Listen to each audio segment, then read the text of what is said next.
Hello, welcome to the Officio Spotlight and Procurement Podcast. My name is Simon Lipscomb and thank you very much for listening. Today, I'm delighted to say I'm joined by a couple of guests. Simon Clark, who is the Managing Director of Birmingham and Solihull Procurement Collaborative, and Matt Oram, who is the CEO and co-founder of AdviseInc. Birmingham and Solihull Procurement Collaborative is an organisation that provides procurement and supply chain services for all the NHS organisations in the Birmingham and Solihull area. And AdviseInc is a procurement analytics business which provides solutions to 138 trusts in the UK and has about £85 billion worth of NHS spend in its system at the moment. So, gentlemen, thank you so much for joining me today for this conversation. We should probably, as always, start with some context. So obviously I'm based in the UK. A lot of our listeners will be, but many are based in countries around the world. For people in the UK, you open a paper or you read a website, you see stories about the NHS and complicated, difficult funding environments. I'd love to, for you, Simon, understand what's the reality of that situation as somebody that sits in a very senior procurement role within a large NHS organisation. Thanks, Simon. It brings a lot of responsibility. My primary role for my team is to ensure that we create and provide those services, consumables that actually ensure my staff and patient safety. That's number one priority. Yeah. That is done in the backdrop of a very challenging financial position that we have regarding the challenges to government in public spending. And then more importantly, the challenges on all of systems trying to actually balance books. So we do that within the caveat of still ensuring that value for money, but the priority is absolutely patient and staff safety in everything we do. And we're very proud of ensuring that we are able to deliver that and be part of that, creating a single NHS community that are all delivering for the best of our communities. The NHS is an enormous organisation. I think it employs like 1.4 million people. I mean, incredibly large, spends enormous amounts of money, enormously complex, right? It's not a single entity. We all hear a lot about the opportunity for better use of data in the NHS and the sheer size of that spend being used to better effect. But it must be incredibly complicated. So I'd kind of love to understand a little bit more about that data perspective from the NHS, because we hear about it a lot. But and maybe, Matt, I could start with you. From our point of view, I guess we're quite focused on this kind of procurement commercial space when it comes to data. But if you look across the NHS, there's just data everywhere. I mean, the one thing the NHS does have is a lot of data. I think the challenge for the NHS is bringing that data together. And then when you bring it together, how do you make sense of it? So a good example of that is we focus a lot from a procurement perspective, or have done traditionally, on the pricing side of it as an organisation. So we launched the first price benchmarking tool across the country. We could see for the first time apples with apples price comparisons. So you can then start to say, this costs £1, somebody else pays the same product, costs 80p. Why do they get it for 80p? That kind of real basic stuff. But actually now, with inflation and everything else that's going on around us, we're starting to look more around things like value, and to ascertain value, we can't just do it on price. We need to understand the other context that wraps around it. So, for example, if you're looking at a hip implant, yes, we could help the NHS get the lowest price because we can see what the lowest price is, but that might not actually be the right product for that patient. It might be worth spending twice as much on that product because then the patient doesn't have the same length of stay, has a better outcome. There's all other reasons, reduce some of the risk in the clinical setting because we've standardized things. There's all these other bits that we'd like to bring in. So that data exists. We know outcomes data exists. The National Joint Registry has outcomes for hips, again, as using that example. It's how you bring that data together. It's not always easy to connect the data together to give you that insights. And I think that's probably the biggest challenge at the moment, is connecting the data to drive some meaningful outcome. And Simon, we talked about this incredibly difficult funding environment, and I guess as the procurement person, you're one of the people dealing with that on a day-to-day basis. But then, as Matt says, you've got this disparate data. How do you even start, right? You're looking for savings, you're looking to make the funding situation better, but then you've got all this complicated data, like a practical level on the ground. How are you looking at dealing with that? It is challenging, Simon, but credit where credit's due to AdviseInc and Matt's organisation. Matt's spoken about what are the right products, where are we buying the same products in the same place but different prices. So that's given us those day one synergies, immediate savings, and going, well, hold on a minute, we need to be doing better commercial practice. But one of the actual great tools that Matt's system and AdviseInc bring to us as procurement professionals and commercial community as one is also challenging preference. You know, we work in an organisation where we've got some very senior clinicians who are brilliant at what they do. Yeah. But sometimes they're very much focused and driven by reps and organisations where actually, and they go, well, there is nothing better. But with Matt's organisation and the data analysis and the cube, and I'll call it a cube, and not to be disrespectful, but the cube that it brings us with all that vast knowledge is I can turn around and go, but you're using these at £2,000, but do you not know that Cambridge, London, Newcastle uses this product for the same procedure, but at £1,000? So is there an opportunity to look at the market more widely? So it gives us facts and data. And as you know, from a clinician point of view, facts and data, again, that's what they just literally embrace. And it gives us that informative information that it's not, and no disrespectful, because all of those individuals listening to this going out will be faced with, well, procurement just after saving money and you're going to have the cheapies. That's not the case. It allows us to link them up with their peers to have that conversation, to not only have that better value product, but maybe in some instances achieve better outcomes as well. So we open up that space both from a commercial and clinical community to do more and do better for what our patients, and of course within the financial challenges. So Matt, is there an opportunity within the NHS to really grab the opportunity of looking at this data to better effect? Is there more to be done? Yeah, I mean, my colleague Phil, when we set up the business, said it still feels like it's tip of the iceberg what we do. It just feels like there's so much more we can do. And I think, as Simon said, a lot of what we're doing at the moment is around that clinical variation piece and peer analysis, and working with surgical teams, lead surgeons, general managers and departments to just not say you should do, but say, isn't this interesting? I wonder why, like Simon's mentioned, some of these other trusts use these other products. Why do you think they do that? And invariably, as Simon's mentioned, the reps have a big influence on them. And we can say, but if you thought about this as a product, yeah, of course we could switch to that. And it's been quite a positive conversation. We're still looking at price to a degree, though, in that conversation. There is lots of benefits that come from reduced clinical variation, but better patient outcomes should happen. It's also behind the scenes within a theatre. If you're fitting 1 or 2 hips instead of 10 different hips. Yeah. All those hips usually come with different kits that are required, and each of those kits need sterilisation, and the kits aren't interchangeable. And then the surgical staff that are coming in have to deal with different kits for different procedures for different patients. And the complexity then increases risk. And with risk, there's a good chance of poorer patient outcomes. So there's a much bigger thing behind the scenes connected with all these products that we just have to think about. So for me, I think where we'd like to go is more of this outcome data. So we've got something a bit more concrete.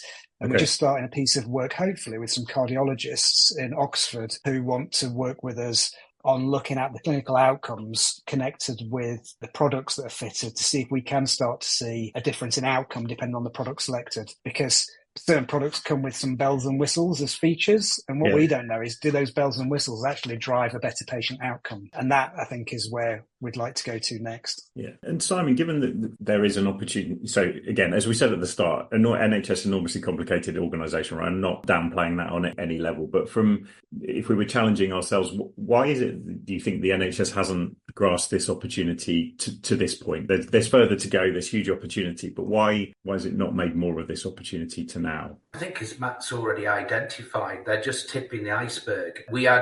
Matt's already identified that the NHS has data, fantastic data, but it's in so many different places. And because of just the way the NHS was structured previously, NHS Foundation Trusts had their own autonomy to do what they needed to do. And, and they focused on that. I think with the changes of the integrated care boards, looking at now more community-based and even widening that to pan-regional opportunities. So we're getting smarter, and the NHS has always been smart, and it gets smarter and smarter each time. Yeah. But that opportunity for data. So until I had Matt's tool, I had to pull from all my different trusts and now to evaluate it. As a system, now I can see every single one of my trusts, what they're doing, how they're doing it. If I take a perfect example, we had 32 different suppliers for orthopedics and trauma, and that was across 3 of our acute hospitals. We now have around about 7 different suppliers. We have specialty areas, but for our core orthopedic area, we have 7.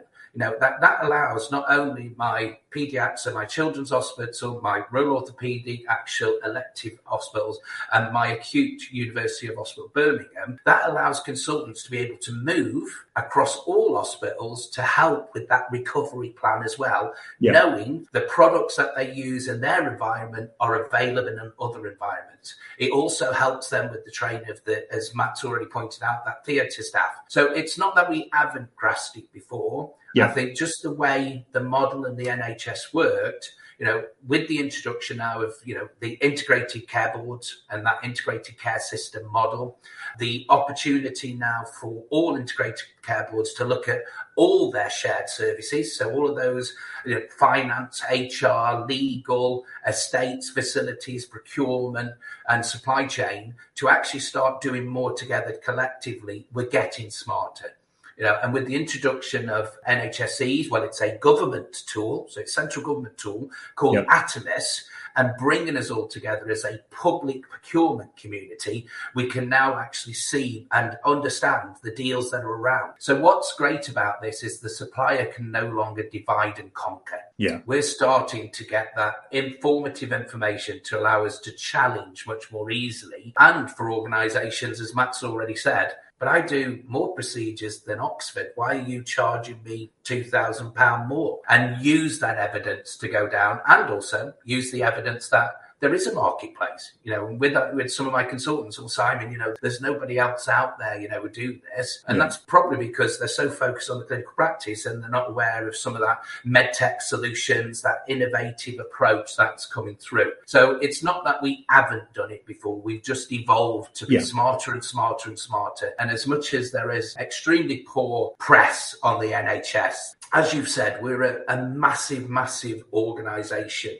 As an individual who's extremely proud of what I do and proud to be part of the NHS community, I get extremely frustrated that the media and all the media focus on those single poor points, which are right to, because we should learn from it. But my issue is they don't look at the hundreds of thousands of patients that are treated daily within the NHS and are achieving better outcomes every single day. When we look at the technology in new prescribing, individuals are living far more longer now because of the technology, drugs, and also treatment they receive from what I would say is a world-class health service, regardless of the frustrations, the strains, and the pressures that are upon the NHS and the public purse as a whole.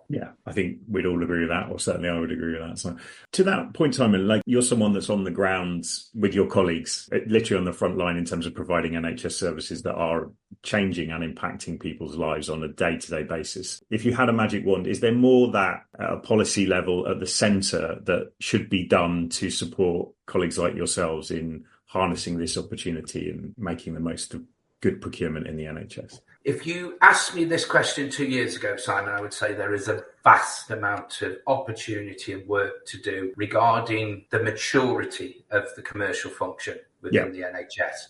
Since the announcement of Jackie Rock in the commercial function of NHSE, Jackie has really made a big drive with Jackie and her whole team to start creating a single commercial community, providing us tools and technology now to be able to work together. Some people would say, well, actually, just trying to be Big Brother and put everything in there. Well, no, actually, it isn't. It's a tool for all of us. We understand that there is a national agenda that we need to be providing better healthcare, and we need also to be doing that within a tight budget criteria. But the only way we can do that is by acting smarter together. There's still a long way to go, because for me there is extremely frustrations. I'm extremely lucky that I work in an integrated care system that has looked at embracing shared services and leveraging our wider opportunity. Unfortunately, that's not the same picture across the rest of NHS England. The team are working on that, Yeah. But in some instances, NHS organisations are still competing with each other in the same region, never mind the same country. You know, and that's where we need to be doing more. And Jackie and the team are working on that, but that becomes the maturity of the ICB, the maturity of individual trusts to be able to sort of let loose and say, I'm not losing control, I'm gaining the opportunity to provide a better service. And that's what we've seen here in Birmingham, Solihull. And I'm very, very lucky in my surrounding area in the Midlands, where we also have other models, especially going up to Cheshire and Merseyside with my colleague Sue Colbeck, over to North Mids with my colleague Nathan, the London organisations with Lee Jackson and Michael Pace down there in London, you know, and others. And John, I could keep naming many, but we've got, I think it's over sort of 50 plus integrated care boards, and we've probably got a third of them that are truly delivering a centralised commercial function within their system. And therefore, we've got a long way to go, but we're making progress in achieving that as we go forward. And Matt, similar but slightly different question to you in terms of the data aspect of that position. Is the NHS as an entity doing enough to grasp the opportunity of this enormous amount of central data and if you had a magic wand, are there things you would change in order to get the NHS to leverage data to better impact? Yeah, I think if we look over, nothing happens quickly just because of the size of the NHS, but I can now look back over the years we've been doing it, and I think we've come a long way. So like Simon said, I think the integrated care boards and integrated care systems has had a massive impact on procurement. And I actually think a lot of the other shared services should follow suit. It's an interesting one. I always think procurement leads the way when it comes to working together. Simon is right. There are pockets of people that still don't work together. And I think there's a lot of personal worries about own jobs and stuff like that, which is natural. But I think we need to get beyond that. And Simon's always been at the forefront of that. Procurement do lead the way. Procurement are now leading the way, I think, with using data. And I think literally in the last few years, I've seen post-COVID almost, the usage of data has gone through the roof. So we're out delivering roadshows at the moment with integrated care systems, one coming up with Simon's team in a few weeks. And you can just see the level of engagement now from category managers and others. And they're now seeing the value and the benefit of data. And that wasn't the case prior. I still think there's more we can do with data and data quality. It's a never-ending task. We've got 250 million rows of data sat in our tools. So when somebody clicks something to analyse and it takes 10 seconds, it's because it's trying to compute literally hundreds of millions of rows of data. It only takes a few rows of data with incorrect entries in it to just throw things out. And that's kind of the perennial challenge. So you look at things, as most procurement people will know, around units of measure, never more so than in the NHS. Every product comes with a slightly different unit of measure, different pack sizes. And what Simon's organisation will call a box, somebody else calls it a case. And somebody else calls it something else. And then bizarrely, somebody will call it an each. But we know it's not an each, it's a box. So it can't be an each. But somebody somewhere, just innocently, has just typed each in. Yeah. So there are moves afoot, because I always say the thing that helps with better quality data tends to be a better quality catalogue. If you've got a good catalogue with products in it, that feeds good data through the whole system. And people like David Lawson in the Department of Health and Social Care at the moment are leading on a PIM, so a product information management module that should help, especially from a clinical product point of view, get the NHS to the point where there is a single line for a product that the supplier will likely own, maybe with different pricing matrices depending on the different deals, but then everybody can pull that single entry into their catalogue system. So for the first time in theory, we'll all refer to a box of harmonic shears as a box of 6, which is what they are, and not an each or a one or a case and all these. If that particular example, there's 400 different units of measure used for just one SKU. Wow. Okay. Across about 150 NHS organisations, which means in the same NHS organisation, the same thing has 3 different units of measure. Because at some point, somebody will have free text typed it in because they didn't use the catalogue. Yeah. So now we've got a new unit of measure appear in the system. So I think the biggest challenge we have from a data perspective is variability. So if we can reduce some of the variability, which a national catalogue would do, NHS supply chain clearly helps with a lot of that because they have a single catalogue. So they have some of the cleanest data. It's not perfect, but it can be a lot cleaner than what comes out of a trust typically. So I think from a national perspective, a focus on quality, but actually where that appears in a hospital is within Simon's team with his catalogue manager. And his catalogue manager will be under pressure to update the catalogues, and category managers are feeding things in all the time. And there's hundreds of thousands of rows of data. It's a bit of a beast of a job. But I think that is where If we can get that right in the NHS, it would enable much better analytics. And Matt, one of our industry's buzzwords at the moment is AI, right? So I'd love to get your perspective on that, because we've had a great conversation about data, enormous data. Tell me about AI. Is that an opportunity? Is that hype? Is that... It's all of it. Okay. So it's an opportunity. There's a lot of hype. Yeah. There's a lot of companies out there that saying we're AI enabled, and I'll bet the house on it that they have no AI at all. It's just algorithms. A lot of what people call AI are just simple algorithms. We have been playing with a bit of AI behind the scenes. Things that we do, for example, is we take data and we've got quite a deep level of classification to enable some of the things Simon's talked about. So typically in the NHS categorization, there's a system called E-class, goes to 3 levels of hierarchy. So when you're looking at hips as a category, the code is FQP, but that just gets us down to hips. What we need to understand is the stem, the cup, the liner. Is it cemented or uncemented? Is it primary, first time they're doing it? Or is it a revision? They're taking one out and putting another one in. All these things are important when you're looking at the category, and that doesn't exist by default. So we've had to build all of that in. And that's taken years of clinicians and our team, line by line, through every single product, doing it manually. We've been thinking AI could help with this because we've coded so much already. So there's a large data set for it to learn from. Can it apply it to the rest now? And literally 3 months ago, we got a really good AI guy in to trial it. And the answer is a little bit. It can kind of do some things, but actually it makes so many mistakes still, even on that big training set. And it's because of the variability in the data. Humans can eyeball it, but still computers can't. Now, I think that will change. You can see the direction of travel. It's not going to be too long before it can, but even the best systems at the moment can't. However, we can use it for things like pulling data out of forms and interpreting those forms. So, for example, product recalls in this country, another area that I just think is badly done. Product recalls, suppliers fill in a form. It's all custom. So every single supplier's form looks different. It goes through the MHRA. They manage it all through a system that goes out to the hospitals to say this product needs to be recalled, but it's all free text. Yeah. It's just a bit of a mess. There's no real nice spreadsheet with all this data collated in a consistent format. Each supplier name's different each time. So we've said, well, all this data exists. It's just not in a nice spreadsheet. So can we scrape it? Can we then use AI to interpret it and pull out things like product codes, all the salient information?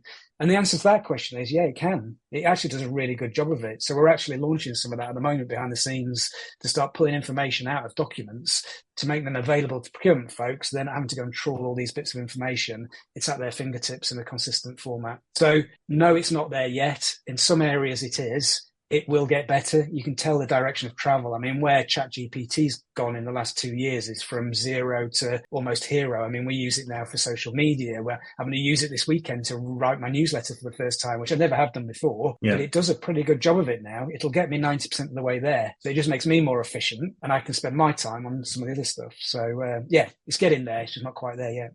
Yeah. And Simon, I'm conscious of time. We should probably think about wrapping up. But like you spoke earlier with enormous passion about how you feel about the job and the impact you're having, right? And I always find that's the extraordinary thing about the NHS is there are phenomenal people really impacting everyone's lives on a day-to-day basis. I'm interested, do you feel like the profession of procurement and supply chain is valued enough within the NHS? And for people listening to this who might be thinking about a job in the NHS in procurement, is it something you would recommend? I would absolutely recommend it. I think one of the things I would say is if I didn't have to work with mammals, my job would be perfect. And I do mean that tongue in cheek. I think it's an education for people. Procurement has always been historically, oh, you just want to give me the cheapest thing and you want to take budget away from me. But as we've moved on, we have become an integral part of the delivery solution. Yeah. You know, and one of the things that have changed in my lifetime in public procurement has been that ability now to work in a cross-functional team and be part of the decision making right at the beginning. So we can remove some of those barriers that, you know, we know we'll face if we haven't had the conversation at the beginning. I would recommend it to anyone, you know, the commercial opportunity, the way to grow within procurement. There is a fantastic education program with the Chartered Institute of Purchase and Supply, you know, with now with the apprenticeship levy, the SITs is part of that, so organisations where previously when budgets were restricted, it was very difficult, and unfortunately as you got lower down into procurement, probably training budgets wasn't actually available so much, but now we can actually really develop and grow our individuals. The one thing we try to do in the NHS is embrace those individuals, because I'm very happy for any of my colleagues to be promoted and move on to the NHS because I'm keeping that skill set. Yeah. I do get extremely frustrated when they move into the private sector, and sometimes I do understand we've got different benefits between public sector. But for me, I do feel that actually each day my team make a difference. They're an integral part of the NHS community, supporting our patient-facing stakeholders and also our hospital-based operational individuals to make a difference and be part of making that difference in what we do and how we do, and ensure, more importantly, we have the right solutions, right products at the right place at the right time, so our staff don't have to worry and our patients feel reassured they're going to be given the right treatment where necessary. So yeah, I am passionate about it because I've seen the difference we can make. I think COVID, as poor as my statement is going to sound now, COVID enhanced the procurement community within the public sector and the NHS. All of a sudden, people realised that actually this organisation is important in ensuring we've got the right products, we've got the right solutions to ensure we are safe and be able to treat our patients. And I think what has been nice about that is that's now really adapted how procurement commercial function is seen within the NHS, and created that single community and understanding of the benefits of a good commercial function in any NHS organisation that comes from DH, NHSE, or right down at those grassroots levels at the hospitals. So in short, Simon, yes. I can't think of a better place to end the conversation. Matt, Simon, thank you so much for taking the time to chat to me today. Really fascinating conversation. Always interesting to hear about the NHS and the extraordinary challenges and the extraordinary achievements that are made every day. So thank you so much. Thank you, Simon. Thanks. Cheers. Thanks for listening to today's episode. If you've enjoyed this podcast, please give us a click on the follow button on your chosen podcast platform. We'd also love to hear your views on either future topics or indeed if you've got any thoughts on future guests that we should look to get onto the podcast. Thanks again. See you next time.